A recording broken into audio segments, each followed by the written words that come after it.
یا رسول اللہ وعلی آلک واصحابک یا سیدی یا حبیب اللہ۔ حضرت حذیفہ اور حضرت ابو ہریرہ رضی اللہ تعالی عنہما دونوں اس حدیث پاک کے راوی ہیں، اور یہ حدیث پاک امام مسلم نے اپنی صحیح میں بھی درج فرمائی ہے۔ آپ کہتے ہیں کہ رسول اللہ صلی اللہ علیہ وسلم نے فرمایا، یجمع اللہ تبارک و تعالی الناس فیقوم المؤمنون، فرمایا اللہ تعالیٰ قیامت کے روز لوگوں کو جمع فرمائے گا، یعنی انسانوں کو دوبارہ زندہ کیا جائے گا، قبریں کھولی جائیں گی اور انسانوں کو جمع کیا جائے گا میدان محشر میں، اور فیقوم المؤمنون، اور مومن کھڑے ہوں گے، حتیٰ تزلف لہم الجنہ، جنت مومنوں کے بہت قریب کر دی جائے گی۔ قرآن پاک میں بھی اللہ پاک نے فرمایا وَإِذَا الْجَنَّةُ أُزْلِفَتْ، کئی جگہ پر قرآن پاک میں اللہ پاک نے فرمایا کہ جنت مومنوں کے قریب آ جائے گے، تاکہ اللہ تعالیٰ یعنی آپ کی عزت افزائی کے لیے، اہل ایمان کی عزت افزائی کے لیے یہ جنت کی طرف نہیں جائیں گے، جنت ان کی طرف آئے گی۔ تو فرمایا جنت ان کے قریب آ جائے گی، اور جب جنت کے بالکل قریب دیکھیں گے نا تو یہ اس کی خواہش میں کہیں گے جلدی جلدی ہم جنت میں جائیں، لیکن ابھی چونکہ پل صراط کو انہوں نے کراس کرنا ہے تو جا نہیں سکتے، سامنے دیکھ رہے ہوں گے یہ سامنے جنت ہے۔ تو فیاتون آدم صلوات اللہ علیہ، جب جنت کو دیکھیں گے نا تو یہ لوگ حضرت آدم علیہ السلام کے پاس جائیں گے، فیقولون، تو کہیں گے یا ابانا، اے ہمارے ابا جان، ہمارے والد، چونکہ سب سے پہلے انسانیت کا سلسلہ انہیں سے شروع ہوا ہے، اور جب بھی کوئی مشکل پیش آتی تو لوگ اپنے والدین کے پاس جاتے ہیں، تو سارے انسان حضرت آدم علیہ السلام کے پاس جائیں گے اور عرض کریں گے استفتح لنا الجنہ، آپ ہمارے لیے جنت کھلوا دیں،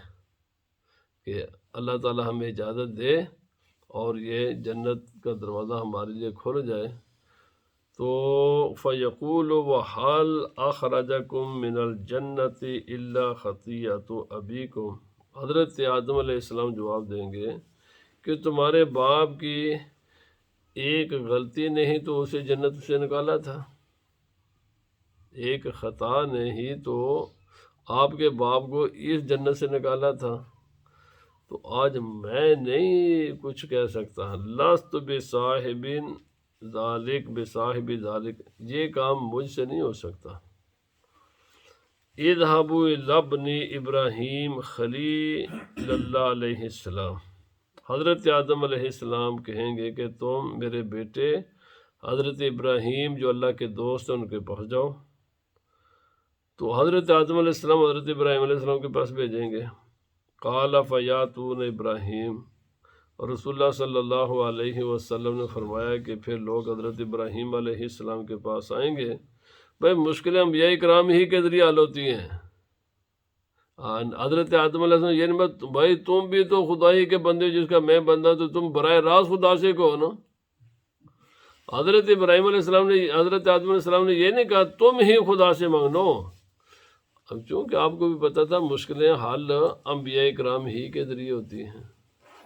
یہی اللہ تعالیٰ نے وسیلے بنائے ہیں، تو فرمائے تم جاؤ حضرت ابراہیم علیہ السلام کے پاس۔ قال فیاتون ابراہیم، ابراہیم علیہ السلام کے پاس آئیں گے، فیقول ابراہیم لست بصاحب ذالک انما کنت خلیلا من وراء وراء، حضرت ابراہیم علیہ السلام جواب دیں گے کہ یہ کام میں نہیں کر سکتا، کوئی شک نہیں ہے کہ میں اللہ کا خلیل ہوں، مگر یہ کام مجھ سے بڑا ہے، یہ جس کو کہتے ہیں یہ ساڈے نالوں وزن وڈا ہے، اسی اس وزن کو اسی نہیں چک سکتے، یہ میرے نالوں کم وڈا ہی ہے، یہ کام میرے تو نہیں ہو سکتا۔ تو فرمایا ورا یہ مجھ سے اونچا اونچا ہے، بڑا ہے یہ کام، مجھ سے آگے والا مسئلہ ہے، یہ کام مجھ سے نہیں ہو سکتا۔ فَيَقُولُ، اور یہ کہیں گے، اے مدو الی موسیٰ الذی کلمہ اللہ تکلیمہ، تم جاؤ حضرت موسیٰ علیہ السلام کے پاس کہ جن کو اللہ تعالیٰ نے اپنے ساتھ ہم کلام ہونے کا شرف عطا کیا، ان کے پاس جاؤ۔ فَيَأْتُونَ موسیٰ، پھر یہ لوگ حضرت موسیٰ علیہ السلام کے پاس آئیں گے۔ دیکھو نا اللہ تعالیٰ اپنے نبیوں کے کیسے شان ظاہر کر رہا ہے۔ اس دن سارے مانیں گے، سب آج جن مدینہ نہ یہ نہ کرو وہ، یہ سارے اس دن اللہ کے نبیوں کے پاس جائیں گے، ہر ایک کے پاس جائیں گے۔ فرمائے جائیں گے حضرت موسیٰ علیہ السلام کے پاس، وَيَقُولُ لَسْتُ بِصَاحِبِ ذَلِكَ، نبی صلی فرمائے موسیٰ علیہ السلام بھی یہی جواب دیں گے، یہ کام میں نہیں کر سکتا۔ اور کہیں گے اذهبوا إلى عیسیٰ کلمۃ اللہ وروحہ، حضرت موسیٰ علیہ السلام بتائیں گے یہ تم جاؤ حضرت عیسیٰ علیہ السلام کے پاس، چونکہ وہ اللہ کا کلمہ ہے کہ اللہ تعالیٰ نے بغیر ماں باپ کے ان کو پیدا کیا، لفظ کن کے ساتھ، بغیر واسطے کے وہ پیدا ہوئے ہیں۔ اللہ رب العزت کے وہ روح اللہ ہیں، کلمۃ اللہ ہیں۔ اچھا اب یہاں پر ایک اور بات ہے، یہ تو خدا تعالیٰ نے خود قرآن پاک میں فرمایا روح اللہ، کلمۃ اللہ۔ اگر رسول اللہ صلی اللہ علیہ وسلم کو ہم کہیں نا نور اللہ، ہو یہ شرک ہو گیا، تو بھائی اگر یہ تو پھر خدا کا نور تقسیم ہو گیا، تو اللہ پاک نے خود ہی حضرت عیسیٰ علیہ السلام کو روح اللہ فرمایا ہے نا، ادھر شرک نہیں تمہیں نظر آتا۔ نبی پاک صلی اللہ علیہ وسلم کی کوئی بھی شان بیان کریں تو فوراً ان کو شرک نظر آ جاتا ہے۔ فرمایا فیقول عیسیٰ، حضرت عیسیٰ علیہ السلام کہیں گے لست بصاحب ذالک، یہ کام میرا نہیں ہے، میں نہیں یہ کام کرتا۔ فیاتون محمدً صلی اللہ علیہ وسلم، عیسیٰ علیہ السلام بتائیں گے رسول اللہ صلی اللہ علیہ وسلم کا، اور یہ سارے لوگ پھر آئیں گے نبی پاک صلی اللہ علیہ وسلم کے پاس۔ اب یہاں پر علماء نے فرمایا پہلے ہی نبی پاک صلی اللہ علیہ وسلم کے پاس کیوں نہیں آگے، سب سے آخر میں کیوں آئیں گے؟ فرمایا یہ اس لیے اگر پہلے آ جاتے نا تو کسی بھی انسان کے ذہن میں خیال آ سکتا تھا کہ سلسلہ انبیاء میں اللہ کے کسی نہ کسی نبی کی یہ شان تھی۔ فرمایا اللہ تعالیٰ نے اس لیے بھیجے گا ان کو، پہلے آدم علیہ السلام سے شروع کر کے عیسیٰ علیہ السلام تک سارے کے دروازوں پر آؤ، تاکہ پتہ چل جائے کہ یہ کام باقی کا نہیں ہے، یہ عظمتیں صرف رسول اللہ صلی اللہ علیہ وسلم ہی کی ہیں، یہ شانیں، یہ عظمتیں سرکار دو عالم صلی اللہ علیہ وسلم ہی کی ہیں۔ فیقوم فیؤذن لہ، پھر رسول اللہ صلی اللہ علیہ وسلم عسیٰ ربک ان یبعثک مقاما محمودا، قرآن پاک میں اللہ پاک نے فرمایا آپ مقام محمود پر کھڑے ہو کر خدا کی حمد و ثنا کریں گے،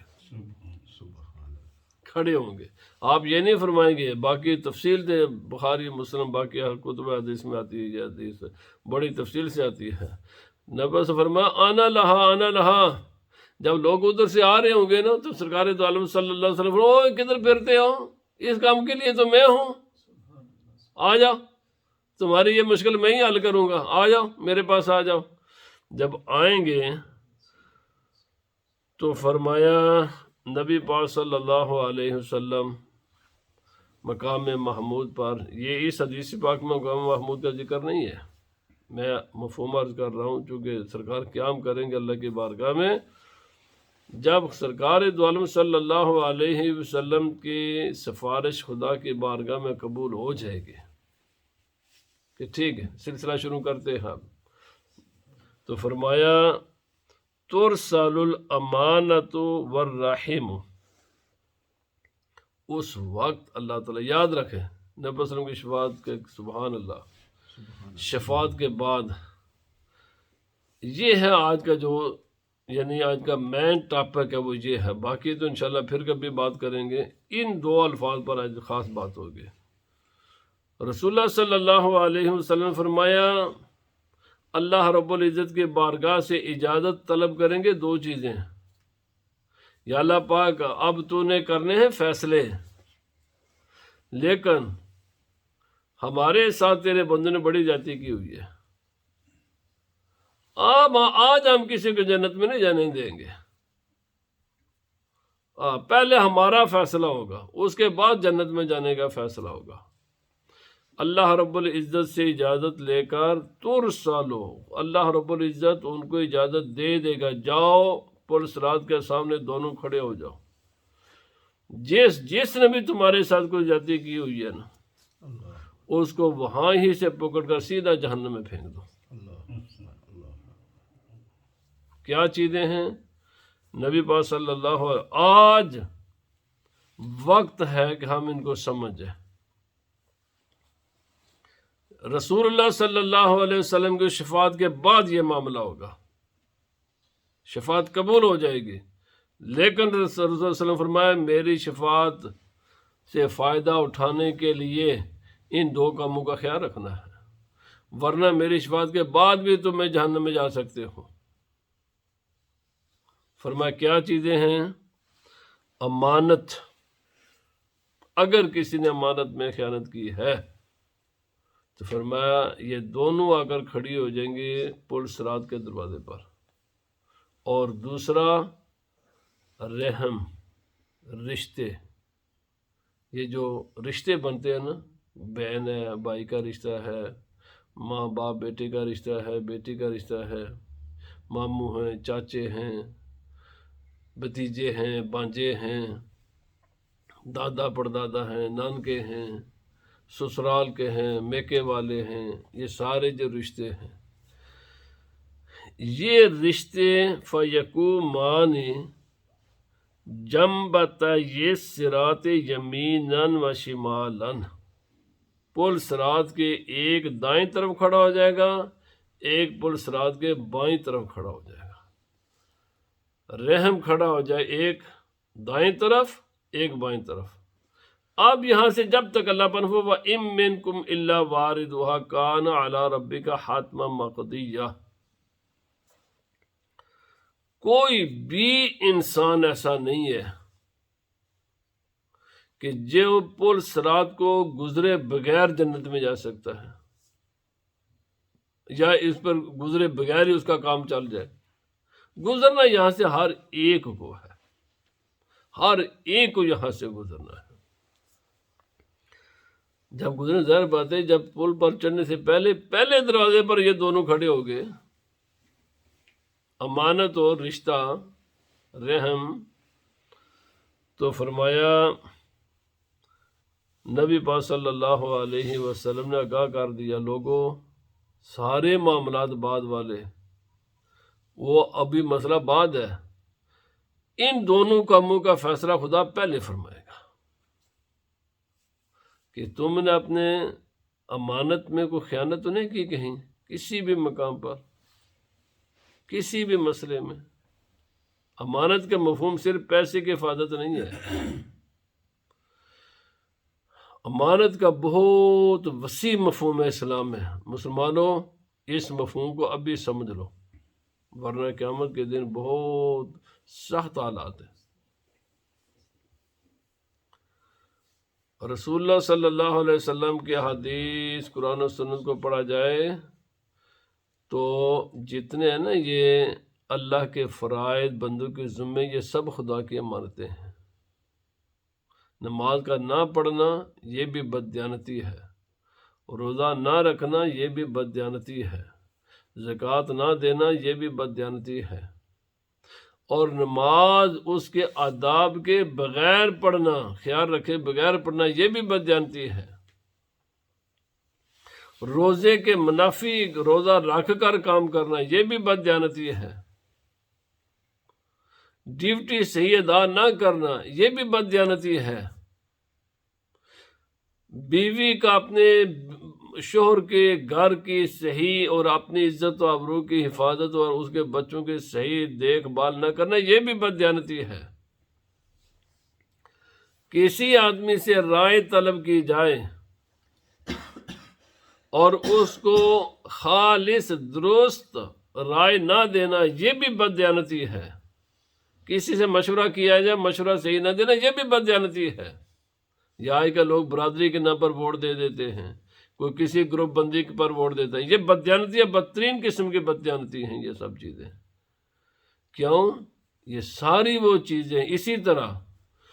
کسی کے ساتھ کوئی راز کی بات کرتا ہے، راز کی بات کسی کے اپنا ہمدرد سمجھ کر یا کسی بھی جگہ پر کوئی بات کرتا ہے، پھر اس کی بات کو آگے پھیلانا، یہ بھی بددیانتی ہے۔ دیانت صرف پیسے کی حفاظت نہیں ہے، دوسرے انسان کی کوئی انسان بے عزتی کر رہا ہے، اس کا خاموش رہنا بھی بددیانتی ہے۔ یاد رکھیں یہ ساری چیزیں امانت میں آتی ہیں، بندے پر فرض ہے کہ دوسرے مسلمان کی عزت کی حفاظت کرے، اگر کوئی اس کے سامنے اس کی بے عزتی کرتا ہے اس کو روک دیں۔ جب مشورہ مانگا جائے تو خالص مشورہ دے اپنی عقل کے مطابق، آگے والے کی مرضی ہے اس کو قبول کرے یا نہ کرے۔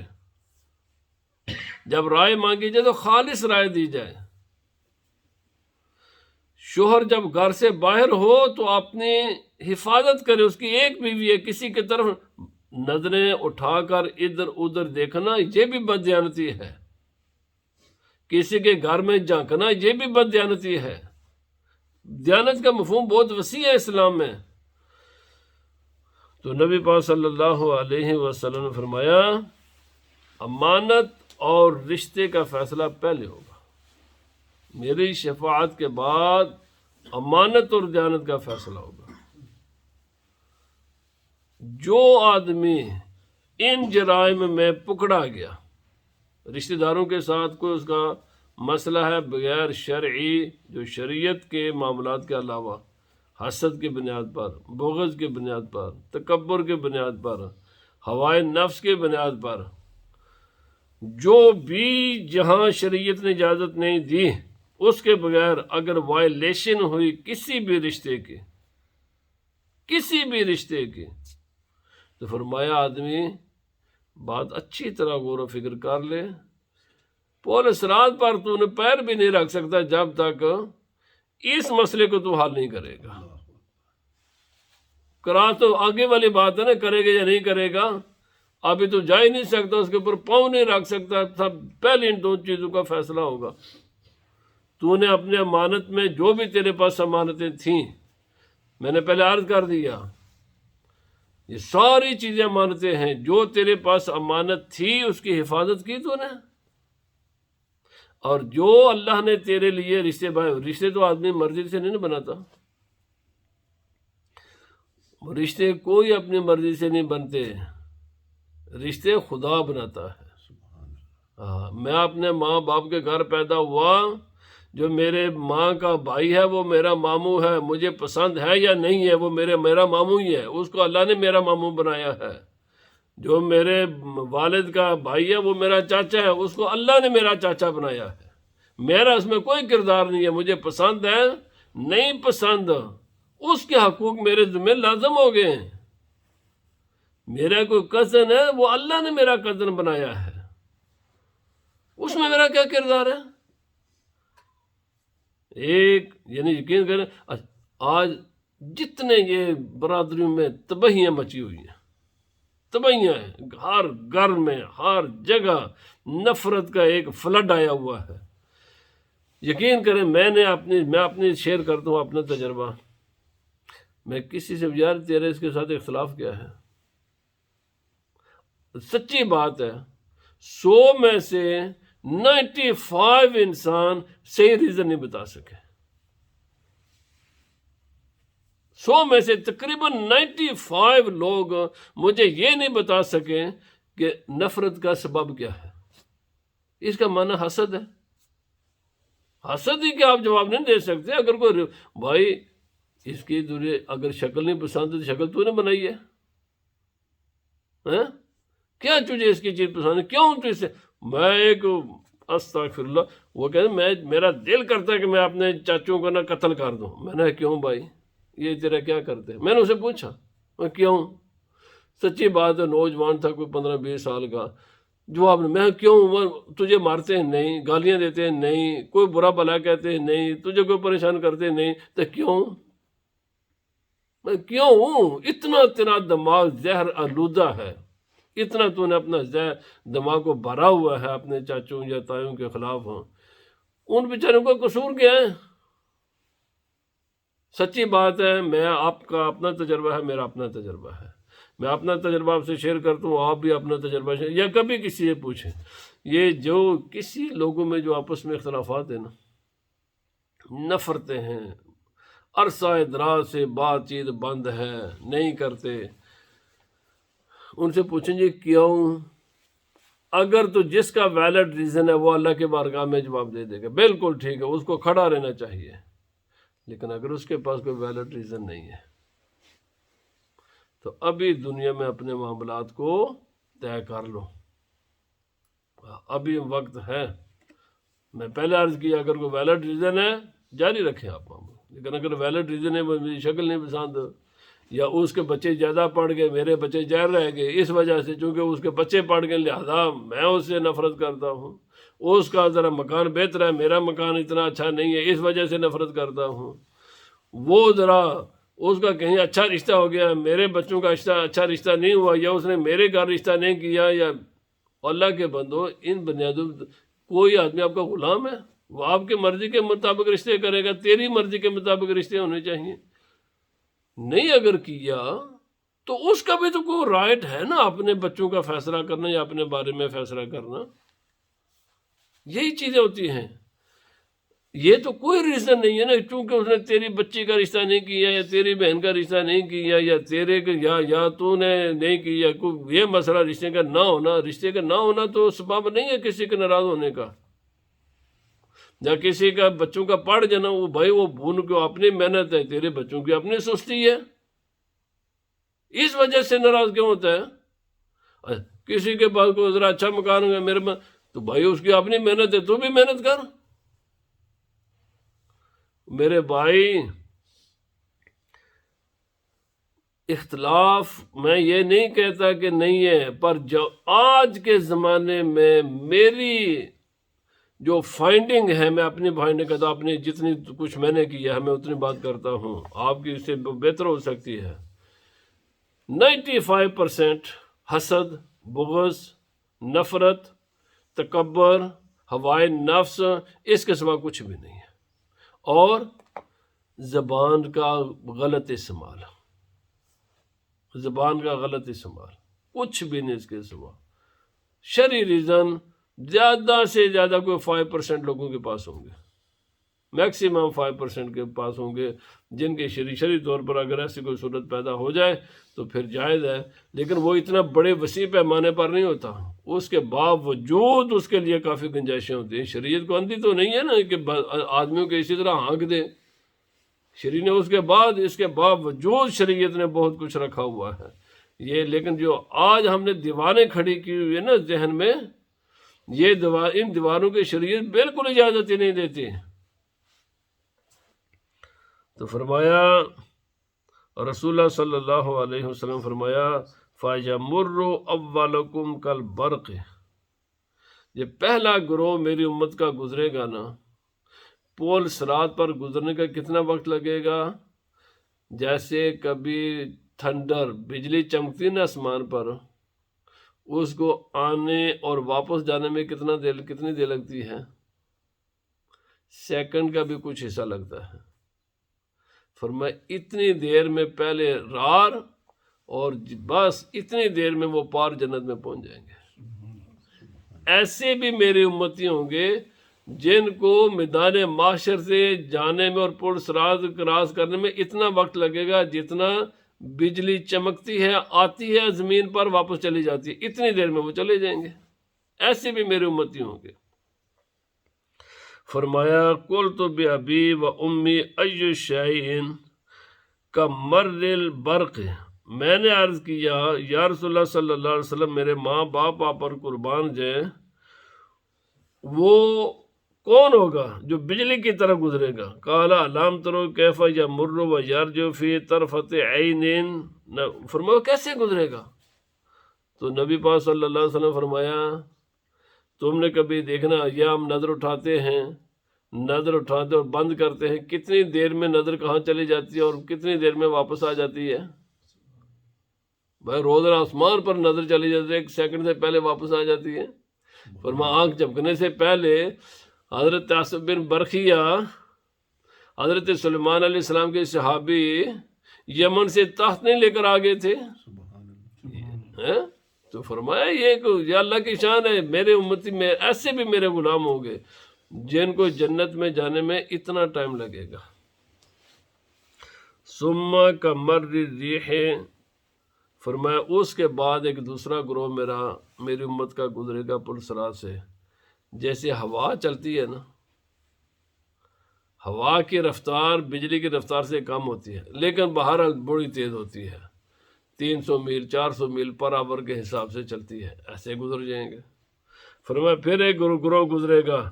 جس کی رفتار پرندے کی طرح ہوتی ہے، پرندے جتنے پرندے ظاہر بات عام انسانوں سے زیادہ ہی تیز اڑتے ہیں، ایسے ہی جائیں گے۔ وَأَشَدُّ الرِّجَالِ تَجْرِي بِهِمْ أَعْمَالُهُمْ، بس پھر اپنے اپنے عمل کے مطابق لوگ گزرتے جائیں گے، حتیٰ کہ نبیکم قائم علی الصراط یقول، اور رسول اللہ صلی اللہ علیہ وسلم کھڑے رہیں گے پل صراط کے سامنے اور اللہ کی بارگاہ میں عرض کرتے رہیں گے رب سلم، اے میرے مولا میری امت کو سلامتی کے ساتھ گزار۔ سبحان اللہ، پہلے گزاریں گے اپنی امت کو، لیکن سرکار نے فرمایا یہ 2 کام نہیں کرنے، میں گزار دوں گا، میں گزاروں گا تمہیں، پر یہ کام کر کے میرے پاس نہیں آنا، بددیانتی کر کے میرے پاس نہیں آنا تم نے، اور رشتوں کے حقوق پائمال کر کے نہیں آنا میرے پاس، تمہیں پسند ہے یا نہیں ہے ان کے ساتھ جڑ کر رہنا ہے، ان کے حقوق کو تم نے پائمال نہیں کرنا۔ حتیٰ تعجز اعمال العباد، گزرتے جائیں گے حتیٰ کہ بندوں کے عمل ان کو عاجز کر دیں گے۔ یہ سارے لوگ گزر جائیں گے لیکن ابھی میرا کلمہ پڑھنے والے پیچھے ہوں گے امت۔ فرمایا حتیٰ یجیء الرجل لا یستطیع السیر الا ضعفا، ایک آدمی ایسا بھی آئے گا جو چلے گا کبھی گرے گا پھر اٹھے گا پھر گرے گا پھر، کبھی کسی بوڑھے آدمی کو اور لنگز میں بیچارے کو تکلیف بھی ہو، پریشانی بھی ہو، ٹانگوں میں درد بھی ہو، چلتے دیکھا کبھی بیٹھتا ہے پھر تھوڑا سا چلتا ہے پھر چلتا ہے پھر بیٹھ جاتا ہے، فرمایا ایسے بھی چلیں گے۔ وفی حافت یہ صراط کلالی معلقۃ مامورۃ باخذ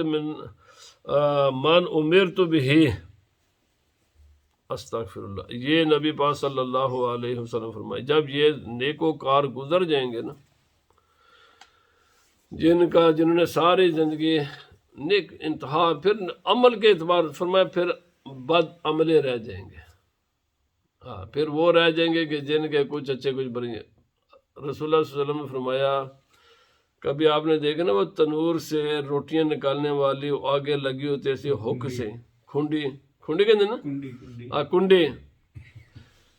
پل صراط پر خدا تعالی نے وہ کنڈیاں لگائی ہوئی ہیں، ہوکس لگائی ہوئی ہیں۔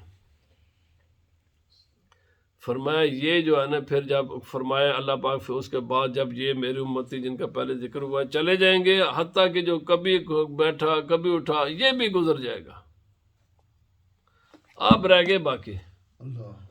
اب جو باقی رہ گئے تو نبی پاک صلی اللہ علیہ وسلم نے فرمایا کہ ہوکس ہیں پل صراط پر لگی ہوئی، کہیں نشیوں کے لیے ہے، کہیں رشوت خوروں کے لیے ہے، کسی مقام پر بے نمازیوں کے لیے ہے، کوئی بے روزوں کے لیے ہے، کہیں چور ڈاکوؤں کے لیے ہے، کہیں قاتلوں کے لیے ہے، کہیں بددیانتوں، سب مختلف قسم کے۔ فرمایا جب گزرے گا نا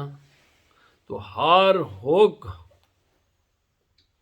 جس گناہ میں وہ مشہور ہوگا، جو اس نے بڑا گناہ کیا ہوگا، وہ اس کو یہاں سے کیچ کرے گی اور سیدھی پھینکے گی جہنم میں۔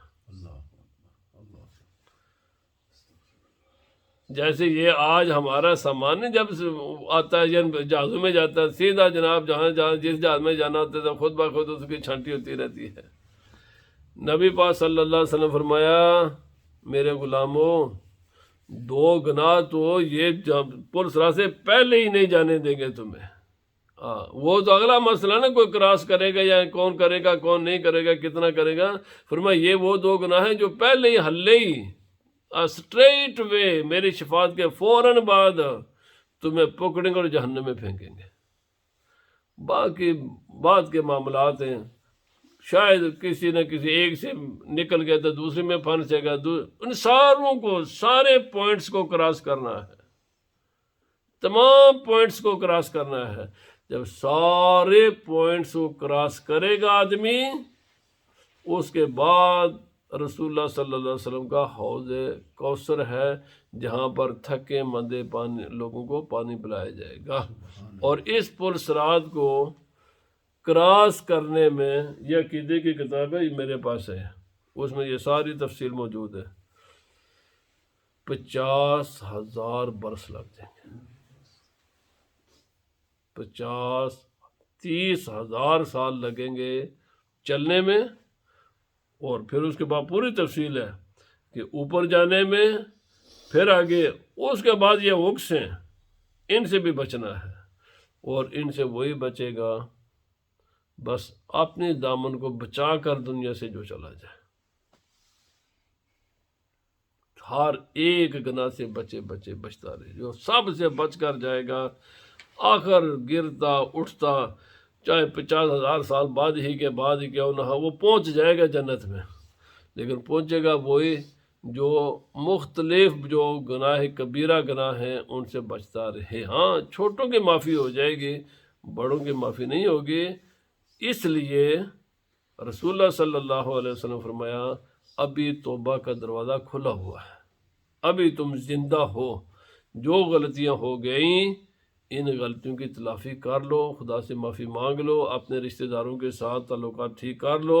اگر کہیں کوئی کمی کوتاہی ہو گئی ہے زندگی میں، امانت میں بددیانتی ہو گئی ہے،